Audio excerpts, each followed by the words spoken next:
మనం ప్రభు యొక్క బలలో పాల్పొందబోయే ముందు దేవుని యొక్క వాక్యాన్ని ధ్యానం చేద్దాం.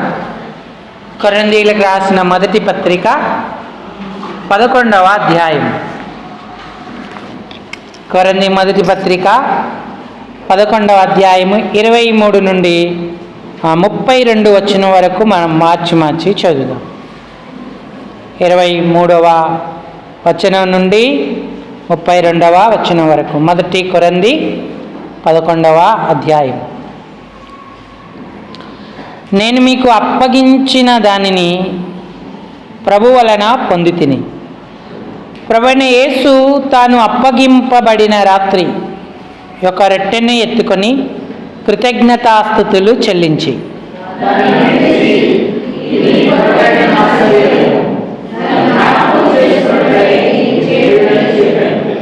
ఆ ప్రకారమే భోజనమైన పిమ్మట ఆయన పాత్రని ఎత్తుకొని, ఈ పాత్ర నా రక్తం వలనైన క్రొత్త నిబంధన, మీరు దీనిలోనిది త్రాగునప్పుడెల్లా నన్ను జ్ఞాపకము చేసుకొనుటకై దీన్ని చేయడని చెప్పెను.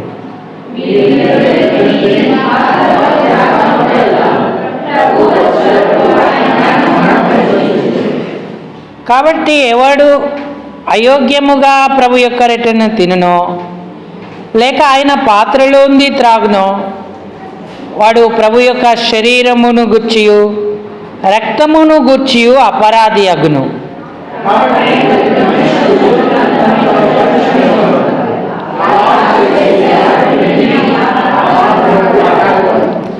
ప్రభువు శరీరమని వివేచింపక తిని త్రాగువాడు తనకు శిక్షావిధి కలుగుటకే తిని త్రాగుచున్నాడు.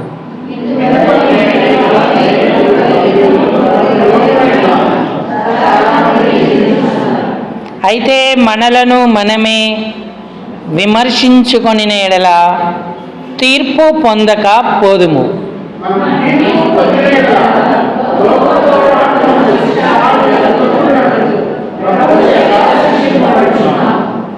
చాలండి. అలాగే అపోస్తలుల కార్యములు 2వ అధ్యాయము 42వ వచనాన్ని కూడా ఒకసారి చదువుకుందాం. అపోస్తలుల కార్యములు 2వ అధ్యాయము 42వ వచనం. వీరు అపోస్తలుల బోధయందును సహవాసమందును రొట్టె విరుచుటయందును ప్రార్థన చేయుటయందును ఎడతెగక యుండిరి. చాలండి. చదువుకున్న ఈ లేఖన భాగం చేరిరాగలిగిన మన హృదయాలకు ప్రభు యొక్క రక్తదేహాలలో యోగ్యంగా పాల్పొందుటకై హెచ్చరికగా, పురికొల్పుగా, ఆశీర్వాదకరంగా, దీవెనకరంగా ప్రేమగల దేవుడు చేయునుగాక. ఆమేన్. ప్రభు ప్రజలారా, ప్రభువునందున్నటువంటి ప్రియమైన వారులారా, మంచి ఉపదేశం పాపులను రక్షించుటకు క్రీస్తు యేసు లోకమునకు వచ్చెనను మాట అది నమ్మదగినది, సంపూర్ణ అంగీకారమునకు యోగ్యమై ఉన్నది అన్నాడు. ఈనాడు ఆ మంచి ఉపదేశం నీ చెవిని తెరవజేసిందా? చెవిటివాడొకడు ఆయన దగ్గరికి వచ్చినప్పుడు ఎఫ్ఫతా అని ప్రభువు పలికి అతని చెవిని తెరచి వినికిడి శక్తిని అతనికి అనుగ్రహించి అతన్ని ధన్యునిగా చేశాడు. సరే, లోకంలో ఉన్న మాటలు ఈ చెవి వినడం గొప్ప సంగతేమీ కాదు. కానీ దేవుని స్వరము విని దానికి లోబడడం, ఆ సంకల్పాన్ని నెరవేర్చుకోవడం ఎంత ధన్యత. ప్రకటన గ్రంథంలో ప్రతి సంఘానికి 7 సంఘాలకి ఆయన ఉత్తరం సందేశాన్ని పంపినప్పుడు ప్రతి సంఘముతో కూడా ఆయన ఏమన్నాడంటే, సంఘములతో ఆత్మ చెప్పుచున్న మాట చెవిగలవాడు వినుగాక అన్నాడు. రక్షణ కొరకై కూడా మనకు చెవి కావాలి. ఆధ్యాత్మిక జీవిత అభివృద్ధికి పరిపూర్ణతకు కూడా వినగల చెవి కావాలి. వినగల చెవి, చూడగల కన్ను, ఈ రెండు యెహోవాయే కలగజేయును అన్నాడు. మరి ప్రభువైన యేసుక్రీస్తుని నీ సొంత రక్షకుడిగా అంగీకరించావా? ఆయన మంచి ఉపదేశము చేత నీ చెవి తెరవబడి ప్రభువును నీ హృదయంలో చేర్చుకొని రక్షణ అనుభవం కలిగి ఉన్నావా? ఎందుకంటే ఈ లోకం అశాశ్వతం. మనమేమో పాపములో పుట్టి పాపము ఇష్టమైన క్రియల చేత జీవిస్తున్నాం. లోకము ఎప్పుడు అంతమవుతుందో, ప్రభు ఎప్పుడు వస్తాడో, మన జీవితంలో ఎలాంటి పరిస్థితులు ఎదురవుతాయో మనకు తెలియదు. రేపేమి సంభవించునో మీకేమీ తెలియను అన్నాడు. నీ ఆత్మను రక్షించుకోవడానికి మంచి ఉపదేశానికి నీవు చెవినిస్తే ఎంతో ధన్యుడవుతావు. సౌలు పౌలుగా మార్చబడ్డాడు. దొంగలు, నరహంతకులు, కూనీకోర్లు యేసు రక్షకుడని గ్రహించి తమ హృదయాలను ఆయనకిచ్చి పాప క్షమాపణ పొందారు. ఆయనలో ఆయన రాకడ కొరకు ఎదురు చూస్తూ నిలిచినటువంటి వారిగా ఉన్నారు. సమయం ఉందిలే, నాకు బలముందిలే, ఇప్పుడే వద్దు అని అనుకుంటే రక్షణ ఆశీర్వాదాన్ని నువ్వు కోల్పోతావు. మంచి ఉపదేశానికి పెడచెవిన పెట్టిన వాడవవుతావు, నష్టపడతావు. ఒక యవనస్తుడు, అధికారి, ధనవంతుడు పరిగెత్తుకుంటూ వచ్చి యేసు ప్రభు ఎదుట మోకరిల్లి నిత్య జీవానికి వారసుడనగుటకు నేనే మంచి కార్యం చేయాలని ఆయనను అడిగాడు. ఆయన అన్నాడు, మంచివాడని నన్నెందుకు సంబోధిస్తున్నావు? మంచివాడొక్కడే, దేవుడొక్కడే సద్బోధకుడు. నిజంగా నువ్వు నిత్య జీవం పొందాలని ఆశ ఉందా? అయితే దేవుని ఆజ్ఞలను, ధర్మశాస్త్రాన్ని పాటించు అన్నాడు. అయ్యా, నేను బాల్యము నుండే వాటిని పాటిస్తున్నాను అన్నాడు. తల్లిదండ్రులను సన్మానించి, మరి అన్యాయం చేయక, వ్యభిచరింపక, ధర్మశాస్త్రంలో చెప్పబడిన ఆజ్ఞలన్నిటినీ అతను పాటిస్తూనే ఉన్నాడు.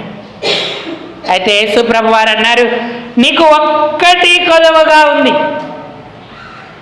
నీకు ఒకటి కొదువగా ఉంది. ఏంటంటే, నీకు కలిగినవన్నీ అమ్మి బీదలకివ్వు, పరలోకంలో నీకు ధనం కలుగుతుంది. నీవు వచ్చి నన్ను వెంబడించుము అన్నాడు. అన్నీ ఉన్న యవనస్తుడు అధికారిగా, ధనవంతుడిగా, వినయం, భక్తి, సకల సద్గుణాలు కలిగిన వ్యక్తి యేసు ప్రభు యొక్క మాటకు పెడచెవిన పెట్టాడు. ఒకవేళ యేసు ఆయనను పరీక్షించడానికే ఆ మాట అన్నాడేమో. ఒకవేళ నిజముగా అన్నా అవన్నీ ఆయనే ఇచ్చినవి కదా. ఆయన ఉపదేశానికి లోబడితే పరలోకంలో ఎంత ధన్యుడయ్యేవాడు. కానీ ఆయన గురించి రాయబడి ఉంది, ఆ యవనస్తుడు మిగుల వ్యసనపడి దుఃఖపడుచూ వెళ్ళిపోయాను అని. ఈనాడు నువ్వు అలాంటి జాబితాలో ఉండకూడదని పరిశుద్ధాత్ముడు కోరుతున్నాడు. నీ నా పాపం కొరకు ప్రభువు ప్రాణం పెట్టాడు, రక్తం కార్చాడు, చనిపోయి 3వ దినాన తిరిగి లేపబడ్డాడు. ఈ మంచి అనుకూల సమయం నీ హృదయం ఆయనకివ్వు. నేను పాపిని ప్రభువుని ఒప్పుకో. ఆయన రక్తం నిన్ను కడుగుతుంది. మనోపూర్వకంగా నువ్వెప్పుడు పశ్చాత్తాపడతావో గొప్ప రక్షణ అనుభవాన్ని నువ్వు పొందుతావు, ధన్యుడవుతావు. సువార్త సందేశం ఎప్పుడూ సంతోషపరిచేదిగానే ఉండదు. అది కొంత పాపాన్ని బట్టి ఆ వాక్యం మనకు గుచ్చుకొని నొప్పి, బాధ మనకు కలగజేసేదిగా ఉంటుంది. అయినను అది నిత్య జీవానికి మనల్ని వారసులు చేస్తుంది. ఆనాడు దేవుని వాక్యం విన్న వారందరూ కూడా నొచ్చుకొనిరి అని రాయబడి ఉంది. అపోస్తలుల కార్యములు 2వ అధ్యాయం 37వ వచనం. వారి మాట విని ఆ హృదయములో నొచ్చుకొని అనే మాట మీద 1 అనే సంఖ్య రాయబడి పుట్నోట్లో దాని అర్థం రాయబడి ఉంది. చదవండి చిన్న అక్షరాలతో. పొడవబడి. వాక్యం పొడుస్తుంది, సందేశము పొడుస్తుంటుంటే వారికి నొప్పి కలిగింది హృదయంలో. అప్పుడన్నారు, సహోదరులారా, మేమేమి చేతుమని పేతురును కడమ అపోస్తలులను అడగగా మీరు మారు మనసు పొంది పాపక్షమాపణ నిమిత్తం ప్రతివాడు యేసుక్రీస్తు నామమున బాప్తిస్మము పొందుడి అన్నాడు. అప్పుడు మీరు పరిశుద్ధాత్మను వరము పొందుదురు అన్నాడు. నామార్థక క్రైస్తవ జీవితం రక్షణ ఇవ్వదు.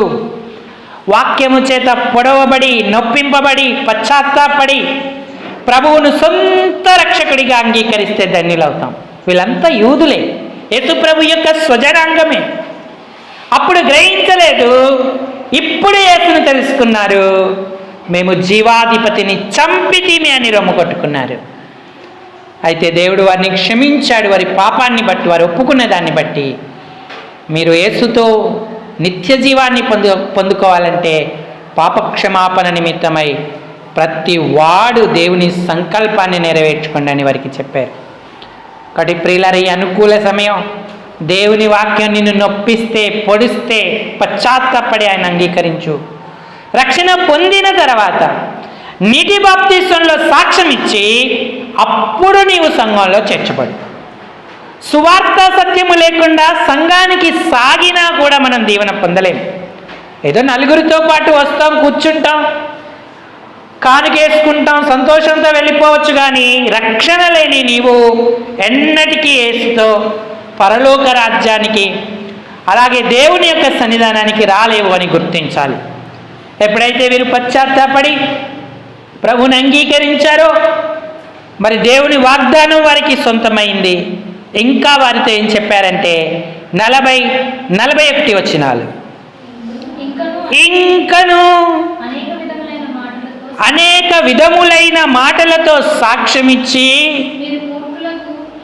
మీరు మూర్ఖులకు, దానికి కూడా 2 అనే అంకె రాసి కింద ఏమని రాయబడింది పుట్నోట్లో? వంకరైన ఈ తరము వారికి వేరై రక్షణ పొందుడని వారిని రక్షించబడి బాప్తిస్మం తీసుకొని సంఘంలో చేర్చబడిన వారికి అంటున్నాడు, మూర్ఖులకు ఈ తరము వారికి వేరై ఉండండి అన్నాడు. 41వ వచనంలో అతని వాక్యం అంగీకరించిన వారు బాప్తిస్మము పొందిరి. ఆ దినమందు ఇంచుమించు 3000 మంది చేర్చబడిరి అన్నాడు. సంఘం యొక్క ఆవిర్భావ దినం అది. ఒకేసారి 3000 మందికి బాప్తిస్మం ఇచ్చిన సంఘటన. సంఘం ఏర్పడింది. 42వ వచనంలో వారందరికీ ఒక నియమాన్ని దేవుడిచ్చాడు. వీరు అపోస్తలుల బోధయందును, సహవాసమందును, రొట్టె విరుచుటయందును, ప్రార్థన చేయుటయందును ఎడతెగకయుండిరన్నాడు. ఇదే ఆదిమ సంఘం. ఈనాడు స్థానిక సంఘాలన్నీ కూడా ఆదిమ సంఘము వలె ఉండాలి. ఎందుకు మనకు అపోస్తుల బోధ అంటే, ఈ అంత్య దినాలలో ఆనాడు అబద్ధ ప్రవక్తలు ఉన్నట్టే ఇప్పుడు అబద్ధ బోధకులు ఉన్నారు. గొర్రె చర్మము కప్పుకున్న తోడేళ్ళు ఉన్నారు అన్నాడు. వారు మందను కనికరింపరు, స్వలాభము కొరకు ఎంత దూరమైనా వారు వెళ్తారు అంటున్నాడు. మరి వారందరినీ తప్పించుకొని మంద కాపాడబడాలంటే, మనల్ని మనం కాపాడుకోవాలంటే అపోస్తుల బోధ మనకు అవసరం. అపోస్తుల బోధ పొగిడే బోధ కాదు, ప్రశంసించే బోధ కాదు, మొహమాటము లేకుండా ఉన్నది ఉన్నట్టుగా దేవుని యొక్క వాక్యం మనకు అందించేటువంటి బోధ. కలిపి చెరపడి బోధ కాదు. రకరకాలైన బోధలు బైబిల్లో ఉన్నాయి. అన్నిటికీ భిన్నమైనది అపోస్తలుల బోధ. నీలో ఉన్న పరిశుద్ధాత్మ దేవుడు నువ్వు అపోస్తల బోధ విన్నప్పుడు నీకు పాము లాంటి వివేకాన్ని ఇస్తాడు. పావురము వలె నిష్కపటముగా ఉండే కృపనిస్తాడు. అప్పుడు అపవాది నుంచి నువ్వు తప్పించుకోగలుగుతావు. అందుకే అపోస్తల బోధ వినాలి. నువ్వు టీవీలో వర్తమానం విన్నా, ఇంకెక్కడ సభలకు వెళ్ళి వర్తమానం విన్నా, నీ స్థానిక సంఘంలో దైవజనుడు చెప్పేటువంటి ఆ బోధను స్వీకరించాలి. దాన్ని నువ్వు అంగీకరించాలి. కొంచెం వివేచనతో ఈ బోధ దేవుని బోధ, మనుషుల బోధ అని గుర్తించి మనం దాన్ని గైకొంటే ఎంతో ధన్యులం అవుతూ ఉంటాం. ఆ బోధ మనకు దిశను, గురిని నిర్దేశించి నడిపిస్తూ ఉంటుంది. అలాంటి మంచి ఉపదేశం బోధను పొందుతున్నావా? రెండవదిగా అన్నాడు సహవాసమందును అన్నాడు. సహవాసం అంటే కలిసి మెలసి ఉండడం. సంఘం ఉంది కానీ నేటి దినాలలో సహవాసం లేదు. సంఘానికి సంఖ్య విస్తారంగా రావచ్చు కానీ ఒకరు కలిసి ఉండలేనటువంటి పరిస్థితులు ఉన్నాయి. మరి సంఘానికి వస్తున్న నీవు నీ సహోదరులతో, సహోదరీలతో ఎంత సహవాసం చేస్తున్నావు? కనీసం క్షేమ సమాచారాన్ని అడుగుతున్నావా? వారి ప్రార్థన అంశాలు ఏంటో తెలుసుకుంటున్నావా? పలకరించడమే మనకు గగనమైపోతున్న దినాల మధ్య మనం ఉన్నాము. అప్పుడు మనం సహవాసం ఎలా చేయగలుగుతాం? సహవాసం లేకపోతే దేవుని సంకల్పం మనలో నెరవేరదు. సహవాసం ఎందుకు ఇచ్చాడు ఆయన?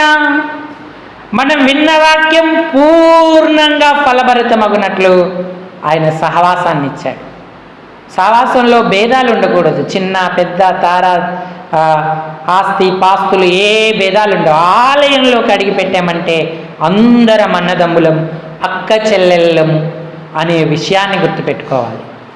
బయట మనకి ఏ హోదాలు ఉండొచ్చు, ఎంత ఆస్తి ఉండొచ్చు, ఎంత ఆరోగ్యం ఉండొచ్చు, ఎంత ఆనందం ఉండొచ్చు, అవన్నీ సంఘంలో ఎన్నికకు రావు. మనం సహోదరులం, సహోదరీలమన్న భావనతో సహవాసం చేసినప్పుడు దేవుడి పరిపూర్ణత కార్యం మనలో ఆరంభించబడుతుంటుంది. కాబట్టి ప్రియులారటి సహవాసాన్ని చేస్తున్నామా? ఇతరులను పలకరిస్తూ వారి క్షేమ సమాచారాన్ని కనుగొంటూ వారి కొరకు ప్రార్థించేటువంటి వారంగా ఉన్నామా? ఆ సహవాసం లేకపోతే దేవుని ప్రణాళికను నెరవేర్చట్లేదు. నువ్వు సంఘంలో ఉన్న ఆయన ఆశీర్వాదాలను సంపూర్ణంగా పొందుకోలేవు. ఇక మూడవది అన్నాడు రొట్టె విరుచుట. రొట్టె విరుచుట ఇది కూడా ప్రభువారే పెట్టాడు. దీని గురించి ఆలోచించడానికి తర్వాత ముందుగా ప్రార్థన చేయుట అనే మాట కూడా ఉంది. ఈ 4 విషయాలలో వారు ఎడతెగకయుండిరి అన్నాడు. ఈ వారమంతా నీ శరీరం ప్రార్థనలో నలిగిందా?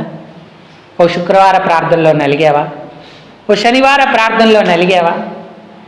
ప్రార్థనలో నలిగిన శరీరాలే దేవునికి నివాస స్థలాలు అన్నాడు ఒక దైవజనుడు. నువ్వు ఆయనకు నివాస స్థలంగా ఉండాలంటే నీ వ్యవహారాలు, పనులు, నీకిష్టమైన వాటిల్లో నలుగుతున్నావు, సమయం గడుపుతున్నావు. కానీ ప్రార్థనలో ఎంత నలుగుతున్నావు?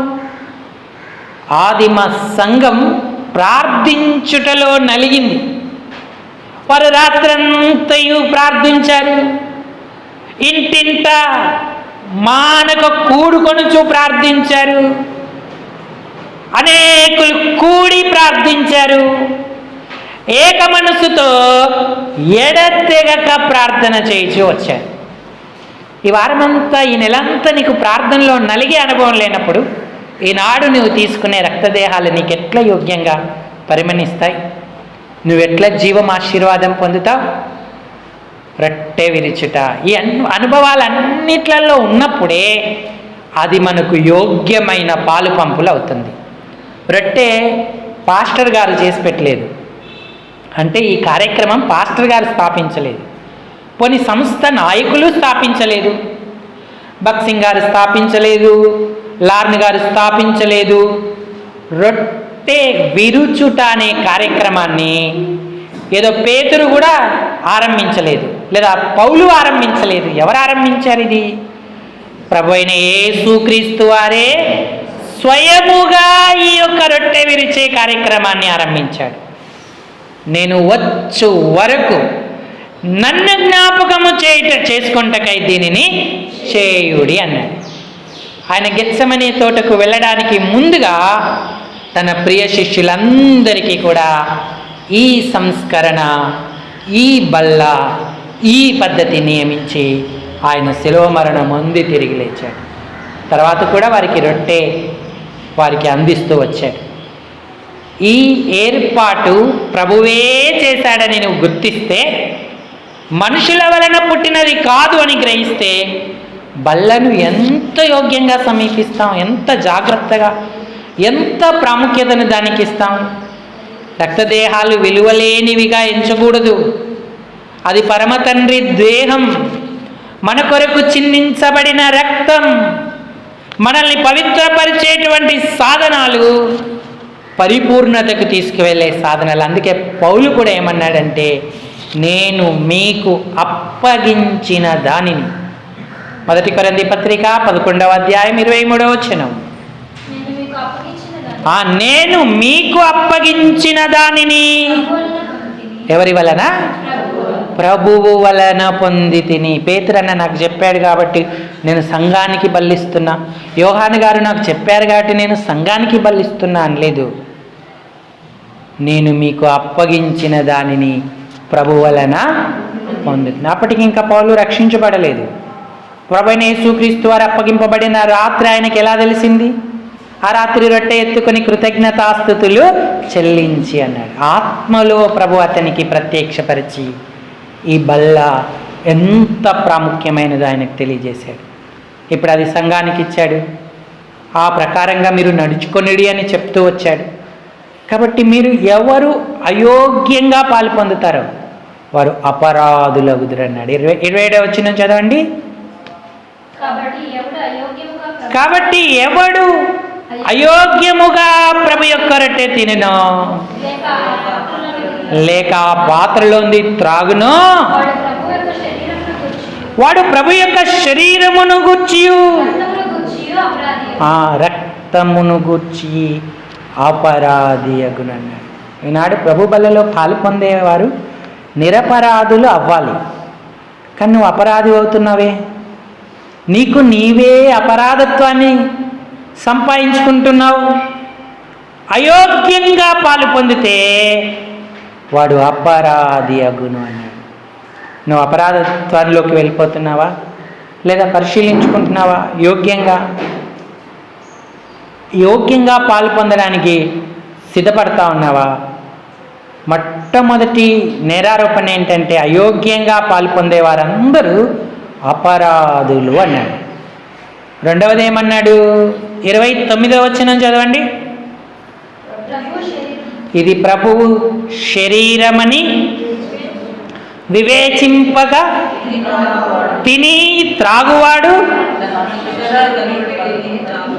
తనకు శిక్షా విధి కలుగుటకే. రెండవది ఏంటంటే, శిక్షకు పాత్రులమవుతా ఉన్నాము. మొదట అపరాధులమవుతా ఉన్నాము, రెండవది శిక్షకు పాత్రులమవుతూ ఉన్నాము. శరీరము, ప్రభువు శరీరమని వివేచించి తీసుకుంటున్నావా, లేకపోతే శిక్షావిధి కలుగుటకు కారణమవుతున్నావా? వివేచింపకపోతే ఎంత నష్టం. నేను ఎప్పుడో బాప్తీసం తీసుకున్నానండి, నేను క్రైస్తవుణ్ణి అని నువ్వు నీ లోపాలు, నీ బలహీనతలు, అవలక్షణాలు దిద్దుకోకుండానే, పశ్చాత్తాపడకుండానే, ప్రభువుకు తిరిగి సమాధానం చెప్పకుండానే ఆయనలో పాలు పొందితే నీకెంత నష్టం. నువ్వు శిక్షావిధి కలుగుటకే తిని త్రాగుచున్నావు అన్నాడు. మొదట ఆయన బల్ల యోగ్యంగా తీసుకోకపోతే అపరాధులం అవుతాము, రెండవది శిక్షావిధిని పొందుతాము, మూడవది చదవండి 30వ వచనం, మీలో అనేకులు బలహీనులు అన్నారు. చాలండి. మూడవది ఏంటంటే, బలహీనులవుతున్నారు అన్నాడు. మనం దినదినం బలపడాలి, కానీ బలహీనులం ఎందుకు అవుతున్నాం? బలహీనత 2 విషయాలు. మొదటిది ఏంటంటే శారీరకంగా బలహీనులం అవుతాం. రెండవది ఆత్మీయంగా కూడా బలహీనులం అవుతూ ఉంటాం. ఆత్మీయ బలహీనతలేంటి? ఒకప్పుడు ఎంత ధారాళంగా దేవుని ఆత్మతో మనం సహవాసం కలిగి చక్కని ప్రార్థన, దేవుని సన్నిధికి ఉత్సాహంతో పరిగెత్తుకొచ్చి పనులు చేసే అనుభవం, వాక్య ధ్యానం, ఇవన్నీ ఉప్పొంగే హృదయము నిండా మనలో కలిగి ఉన్నాయి. అసలు మనకి ఎన్నో శరీర బలహీనతలున్నా అవన్నీ బలహీనతలుగా ఎంచలేదు. ఆ పునరుద్ధారణ శక్తి మనకు కలుగుతున్న కొలది శరీర బలహీనతలన్నీ పక్కన పెట్టి ఆత్మీయంగా బలవంతులమై సాగాం. ఈనాడు రాత్రి ప్రార్థనకు రావడానికి, అలాగే ఈనాడు సంఘంలో ఒక స్త్రీల కూటం లేదా ఒక సంఘ ప్రార్థనలో కనబడకపోవడానికి కారణం ఏంటంటే నీవు నీ శరీర బలహీనతలను కారణం చెప్తున్నావు, కానీ నువ్వు ఇంతకు ముందే ఆత్మలో బలహీనమైపోయావు. ఆత్మ సిద్ధమే, శరీరము బలహీనము అన్నాడు. ఆయనే చెప్పాడు శరీరం బలహీనమని. ఇంకా నాకు జ్వరం, దగ్గు, జలుబు ఇవన్నీ ఉన్నాయండి, ఇగో వాతావరణం బాగాలేదండి, నేనేం రాగలనండి. తీవ్రకరమైన పరిస్థితులు ఉంటాయి, అవి పరిశుద్ధాత్మదేవుడు ఒప్పుకోవచ్చు. కానీ ఒకవేళ బుద్ధిపూర్వకంగా నువ్వు మానేస్తున్నావా, నిర్లక్ష్యంగా అలక్ష్యంగా మానేస్తున్నావా, నువ్వు బలహీనుడవు, బలహీనురాలు అవుతున్నావని గుర్తుపెట్టుకో. హెబ్రోనును స్వాధీనం చేసుకున్నటువంటి కాలేబు 85 ఏండ్లవాడు. 40 సంవత్సరాలప్పుడు నాకు ఎంత బలం ఉండేనో ఇప్పుడును నాకు అంతే బలం ఉన్నది అన్న. ఎప్పటికెట్లు నేను బలవంతుడను అని చెప్తున్నాడు. వాస్తవానికి శరీరంలో అతడు బలహీనుడే. 85 సంవత్సరాలలో ఎలా బలం వస్తుంది? కానీ ఆయన ఆత్మలో అతడు బలవంతుడు గనక దేవుని సామ్రాజ్యాన్ని, దేవునితో అనుబంధాన్ని స్థాపించుకోవాలనుకున్నాడు. ఆ సావాసం కొరకు ఆయన బలవంతుడిగా ఉన్నాడు. మనం ఎంత శరీరంలో బలహీనులమైనా ఆత్మలో బలంగా ఉంటే ఏ కార్యమైనా చేయగలుగుతాం. అందుకే యెహోవా కొరకు ఎదురు చూచువారు నూతన బలము పొందుదు. పక్షిరాజు రెక్కల వలె రెక్కలు చాచి పైకి ఎగుదురు, అలయక పరిగెత్తెదరు, సొమ్మసిల్లక నడిచెదరు అన్నాడు. ఎంత మంచి మాట! నీ బలహీనతలన్నీ కేవలం నీ కారణాలే, అయోగ్యంగా రొట్టెలో పాలు పొందిన కారణమని గుర్తిస్తున్నావా? నువ్వు ఆలయానికి వచ్చావంటే నీ బలం, నీ సామర్థ్యత, నీ జ్ఞానం, నీ తలంతులు నువ్వు సిద్ధపడేదానికి అనుకుంటున్నావా? దాని వెనుక ఉన్న కారణం తెలుసా? యెహోవా మందిర ఆవరణలో నివసించున్నట్లు నీవు ఏర్పరచుకొని చేర్చుకొనువాడు ధన్యుడు అన్నాడు. ఈనాడు ఆయన నిన్ను చేర్చుకున్నాడు. చేర్చుకోలేని వాళ్ళు ఎంతోమంది ఉన్నారు, కోల్పోయారు. అలాంటి ధన్యతను గుర్తిస్తున్నావా? నీ మందిర ఆవరణలో ఒక్క దినము గడుపుట 1000 దినముల కంటే శ్రేష్టము అన్నాడు. బలపడు, బలహీనమవ్వకు, యోగ్యంగా పాల్పొందు, తగిన రీతిగా సిద్ధపడు. ఎప్పటికెట్లు నువ్వు బలవంతుడిగా ఉంటావు. నీ శరీరాన్ని పునరుద్ధాన శక్తి కమ్ముకుంటుంది. దేవుని యొక్క ఏర్పాట్లను నువ్వు నెరవేర్చుకోగలుగుతూ ఉంటావు. ఇది ఎన్నో బలహీనత, ఎన్నో విషయం. 3వ సంగతి. 4వ సంగతి, రోగులునై ఉన్నారు అన్నాడు. అక్షరార్థం అంటే శరీర సంబంధమైన వ్యాధి ఒక భాగమైతే ఆత్మీయ రోగం కూడా మనకుంటుంది. అందుకన్నాడు విశ్వాస విషయములో స్వస్థులగు నిమిత్తం వారిని కఠినముగా గద్దించుము అన్నాడు తీతు పత్రికలో. విశ్వాస విషయంలో రోగం వచ్చింది వారికి. ఆ రోగం పోవాలంటే దేవుని వాక్యం అనే కఠినమైన ఉపదేశం వారికి అవసరం. నువ్వు ఆత్మీయంగా రోగిగా ఉన్నావా, లేదా శారీరకంగా రోగిగా ఉన్నావా? శరీర రోగాలు రకరకాలైన కారణాలను బట్టి వస్తాయి. వాతావరణ పరిస్థితులు, లోకం, భూమి శపింపబడింది కాబట్టి దాన్ని బట్టి కూడా వస్తాయి. కానీ ఒకవేళ రక్తదేహాలలో అయోగ్యంగా పాలు పొందిన కారణాన ఏమన్నా శారీరక రోగం, ఆత్మీయ రోగం మనకు సంభవిస్తుందా? మనం దాన్ని వివేచించుకోవాల్సిన వారంగా ఉన్నాం, పరిశీలించుకోవాల్సినటువంటి వారంగా ఉన్నాం. ఎప్పుడైతే ఆ స్థితి మనకు ఉంటుందో ప్రభు దగ్గర మనం ఒప్పుకుంటే యోగ్యత కొరకు ఆయన మనల్ని సిద్ధపరిచేటువంటి, మనల్ని తన ఆత్మ ద్వారా సిద్ధపరిచేటువంటి వాడిగా ఉంటాడు. అంతేకాదు చాలామంది నిద్రించుచున్నారన్నాడు. ఇది మరణమే, మామూలు నిద్ర కాదు. ఎందుకంటే ఇంకా వారు ఎక్కువ శిక్షావిధికి కారణం కాకుండానట్లు కొన్ని సందర్భాలు వారి క్షేమం కొరకే దేవుడు వారికి మరణాన్ని విధిస్తూ ఉన్నాడు. కొందరికి అది శిక్షావిధిగా పరిగణిస్తూ ఉంది. ఈనాడు మన పరిస్థితి ఏంటి? ఆధ్యాత్మికంగా అక్షరార్థంగా నిద్రావస్థలోకి వెళ్తున్నామా? మనకు అలసి శరీరం బలహీనతను బట్టి నిద్ర రావడం వేరు, దైవవాక్యము వింటూ ఉంటే నిద్ర రావడం వేరు. అలసిపోయిన సందర్భాలలో శరీరం బలహీనం కనుక నిద్ర వస్తుంది.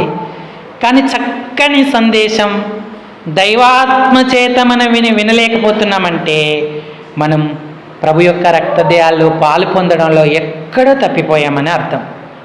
అయోగ్యత మనకు మత్తును, నిద్రను కలిగిస్తుంది. బద్ధకం చాలా ప్రమాదం. దేవుని రాకడ ఎదుర్కోలేము. నిద్ర వలనను, మత్తు వలనను, తిండి వలనను, ఐక విచారాల వలనను ఆ దినం అకస్మాత్తుగా ఉరి వచ్చినట్టు మీ మీదికి వచ్చును అన్నాడు. రక్తదేహాల్లో పాలు పొందడానికి ముందు ఈ 5 అవలక్షణాలు ఒకవేళ మనలో ఉన్నాయా? ఇవి అయోగ్యంగా పాలు పొందిన కారణం చేతనే వచ్చాయని గుర్తిస్తున్నామా? అప్పుడు మరి ఏం చేయాలి? యోగ్యంగా ఎలా పాలు పొందాలి? కొరింథీయులకు రాసిన మొదటి పత్రిక 11వ అధ్యాయము ప్రతి మనుష్యుడు 28వ వచనం చదవండి. ప్రతి మనుష్యుడు మొట్టమొదట చేయవలసిన పని ఏంటంటే తనను తాను పరీక్షించుకొనవలెను. రెండవ పని ఏంటి? 32వ వచనం 31 చదవండి. అయితే మనలను మనమే విమర్శించుకొని ఎడల, మనల్ని మనం పరీక్షించుకోవాలి, మనల్ని మనము విమర్శించుకోవాలి. పరీక్షించుకున్నవారు, విమర్శించుకున్నవారు యోగ్యంగా పాలు పొందుతారు. ఏదో గొప్ప ఆత్మీయులం అనుకొని నెల బల్లం దాటేస్తూ ఉంటాం, పాలు పొందాం. నేను బాగలేనండి అందుకని పాలు పొందట్లేదు, నాకు సమాధానం లేదు వారితో వీరితో అని దాటవేస్తూ ఉంటాం. ఒకవేళ ఈ నెలలోనే దేవుడు నిన్ను పిలిస్తే నువ్వు మళ్ళా బల్లలో పాలు పొందడానికి సంఘ సావాసం నీకు దొరుకుతుందా? నీ పరిస్థితులు ఎప్పుడూ ఒకేలా ఉంటాయా? ఎప్పటికప్పుడు ఏ రోజుకు ఆ రోజే మనం సిద్ధపడాలి. దేవుని వర్తమానం మన దగ్గరికి వచ్చినప్పుడు మనం ఒప్పుకొని పరీక్షించుకునేటువంటి వారంగాను, విమర్శన చేసుకునేటువంటి వారంగా ఉండాలి. దావీదుకున్న మంచి అనుభవం అది. అందుకే దావీదు నా హృదయానుసారుడు అన్నాడు దేవుడు. 139వ కీర్తన 23, 24 వచనాలు.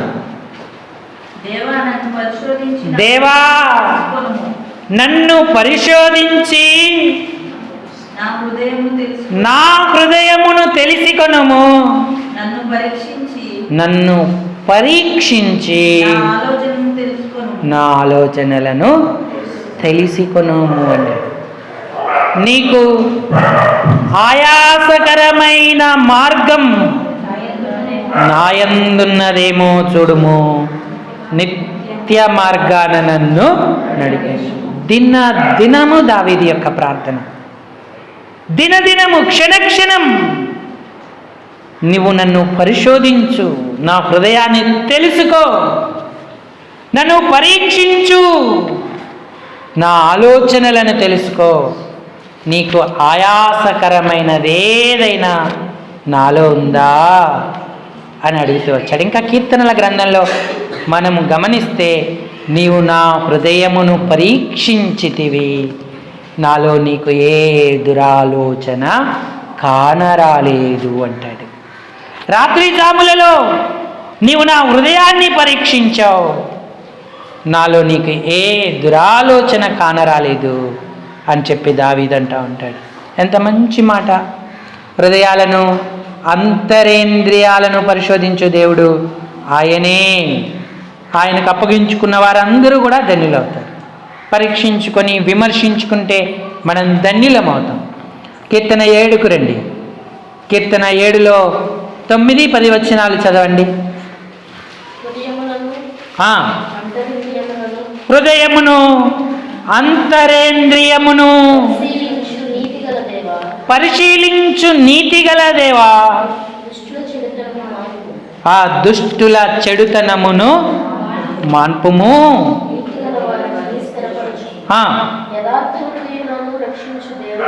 యథార్థ హృదయులను రక్షించు దేవుడవే, నా కేడమును మోయువాడై ఉన్నాడు అన్నాడు.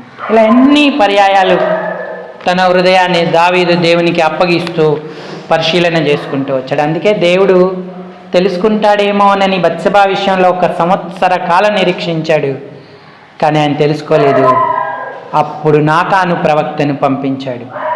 కానీ దావీదు యథార్థ హృదయుడై ఏదైతే తనకు వర్తమానం వచ్చిందో దాన్ని బట్టి గుర్తించుకొని, ఆ మనుషుడవు నీవే అన్నప్పుడు నేను పాపము చేసి తిని అని ఒప్పుకున్నాడు. దేవుని పాదాల కడపడ్డాడు. అందుకే దావీదును దేవుడు క్షమించి సిద్ధపరిచాడు. దావీదు పరీక్ష, దావీదు తను తాను విమర్శించుకున్నటువంటి విధమంతా 51వ కీర్తనలో రాయబడి ఉంటుంది. ఆ కీర్తనంతా తన పశ్చాత్తాపాన్ని దేవుని సన్నిధిన తెలుపుతూ వచ్చాడు. అప్పుడు దేవుడు అతనికి కృప చూపించాడు. దావీదు ప్రార్థనలో మీరు ఇంటికి వెళ్ళాక 51వ కీర్తన చదవండి, మీకు అర్థమవుతుంది. మరి 17వ కీర్తనలో మీరు 3వ వచనం ఒకసారి సహాయం చేయండి. 17వ కీర్తన 3వ వచనం.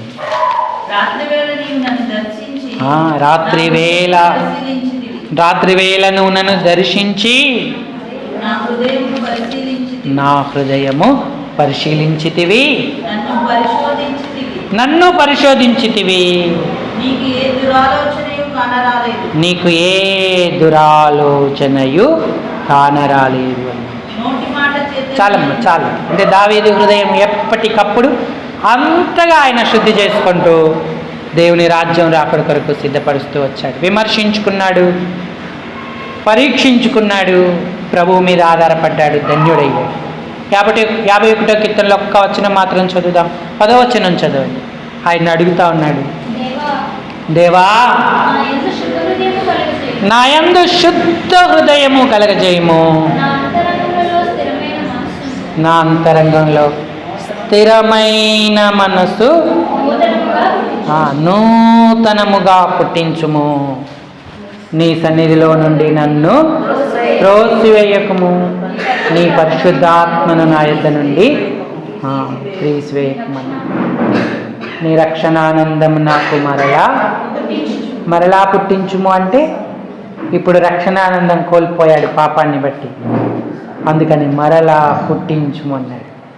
రక్షణానందం ఎంత శ్రేష్టం, అది చెప్పన శక్యము, మహిమాయుక్తమైన సంతోషము అన్నాడు. పాప క్షమాపణ పొందిన హృదయం, దేవునితో సావాసం కలిగి ఉన్న హృదయం, దురాలోచన చేత నింపబడి కపటము కలిగి బత్షెబాతో శయనించి ఆమె భర్త అయినటువంటి